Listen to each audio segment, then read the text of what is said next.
বিসমিল্লাহির রহমানির রহিম। আসসালামু আলাইকুম। হ্যালো এভরিওয়ান, কেমন আছো সবাই? আশা করছি আল্লাহর অশেষ রহমতে সবাই অনেক বেশি ভালো আছি। আলহামদুলিল্লাহ, আমরাও অনেক অনেক বেশি ভালো আছি। নিয়ে আসলাম লাইফস্টাইল আর একটা নতুন ব্লগ ভিডিও। আশা করছি অনেক বেশি ভালো লাগবে। আজকে চিকেন চাপ এবং অ্যারাবিয়ান কাবাব রেসিপি সব কিছুই ভিডিওতে শেয়ার করব। আশা করছি সবার ভালো লাগবে। এটা দোকান থেকে কেবল আনছে, তো আমি একটু খুলে দেখানোর চেষ্টা করেছি। আবার ভয় পাচ্ছি যে ঠান্ডা হয়ে যাবে। যাই হোক, এখন শুরু করতেছি। গরুর মাংসের কাবাব বানাবো কিমা মাংস দিয়ে, ওই যে আগে কিনে এনেছিলাম সেটা দিয়ে। মধ্যবিত্ত ঘরে কিংবা নিম্নবিত্ত ফ্যামিলিতে জন্ম নিলে বোঝা যায় যে জীবনটা কীরকম, কাকে বলে। এখানে পেঁয়াজ এবং ক্যাপসিকাম আমি দুইটাকে সুন্দর করে ওই গ্রেটার দিয়ে ছোট সাইড দিয়ে আমি সুন্দর করে গ্রেট করে নিয়েছি। চিপড়িয়ে পানিগুলি সব ফেলে দিয়েছি। এখন আমি এখানে কিমা মাংসটাকেও আমি দোকান থেকে ধুইছে না ধুইছে আমি জানি না, আমি সুন্দর করে অনেকবার ধুইছি। ধুইয়া তারপরে স্ট্রেনারে করে তারপরে ছেঁকে নিয়েছি। মানুষের কথায় কিছু কিছু কথা আছে, বোঝা যায় যে সে কি বলতে চায়, তাই না?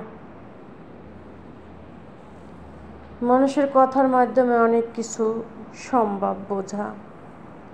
মানুষের আচরণ, ব্যবহার, চরিত্র, একজন ভালো মানুষেরটাও বোঝা যায়, একজন খারাপ মানুষেরটাও বোঝা যায়, তাই না? আমি এমন একজন মানুষ,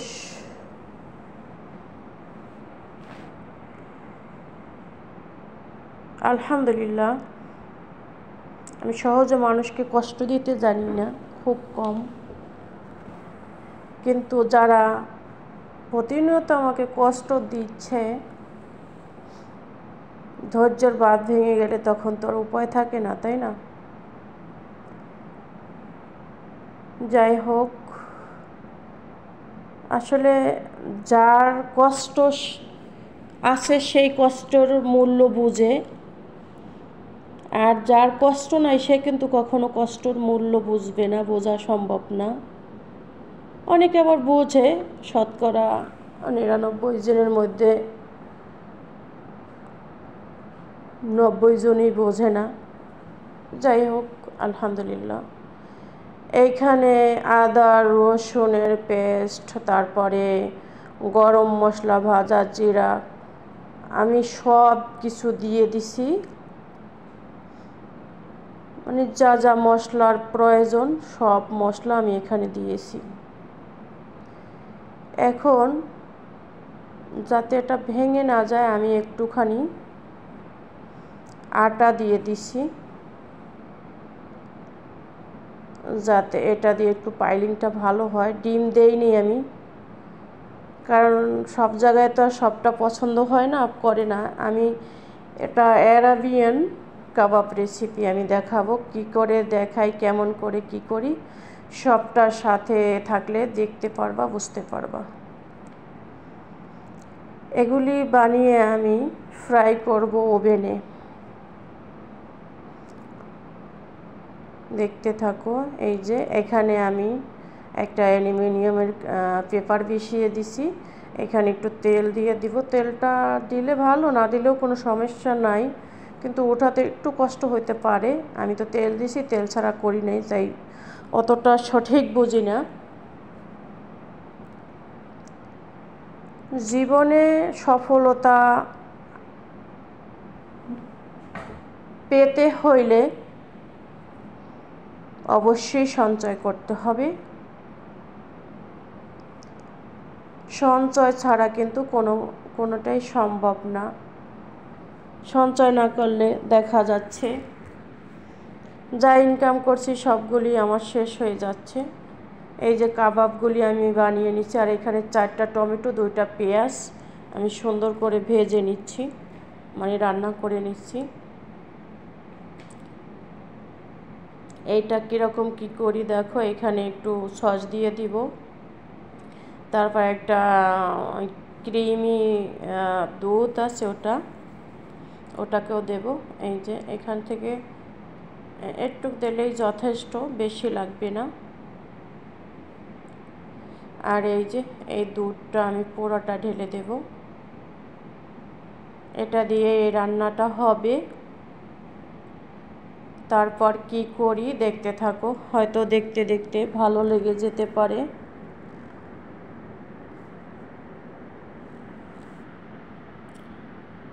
আসলে ভালো লাগা, ভালোবাসা হচ্ছে অন্তরের বিষয়। এখানে একটু সয়া সস অল্প করে দিয়ে দেবো, আমি অফ ক্যামেরায় দেবো, মানে অন ক্যামেরায় দিলে ক্যামেরাটা নড়ছে, হাতে নিচ্ছি তো, যার জন্য।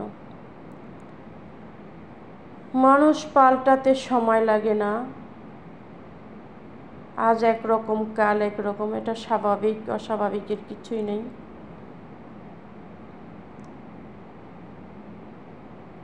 সঞ্চয় এমন একটা জিনিস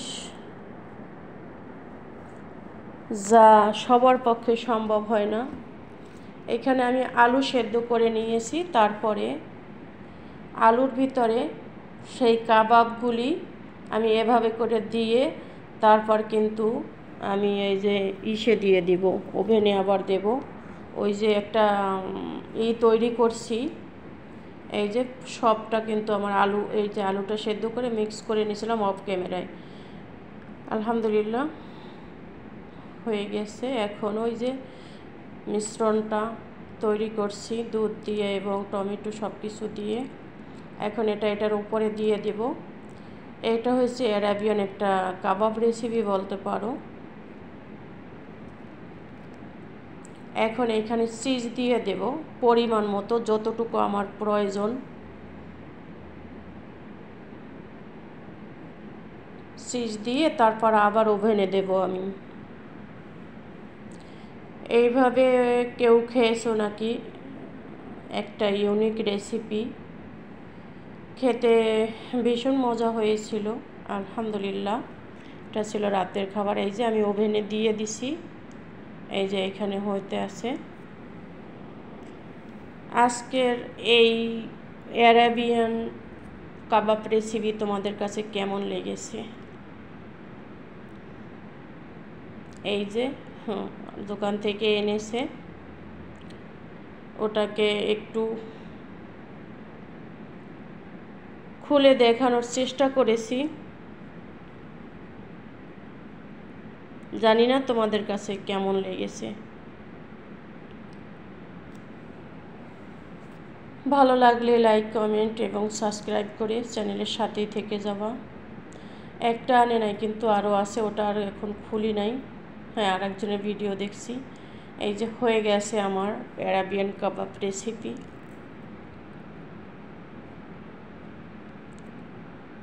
অনেক মজার ছিল রেসিপিটা।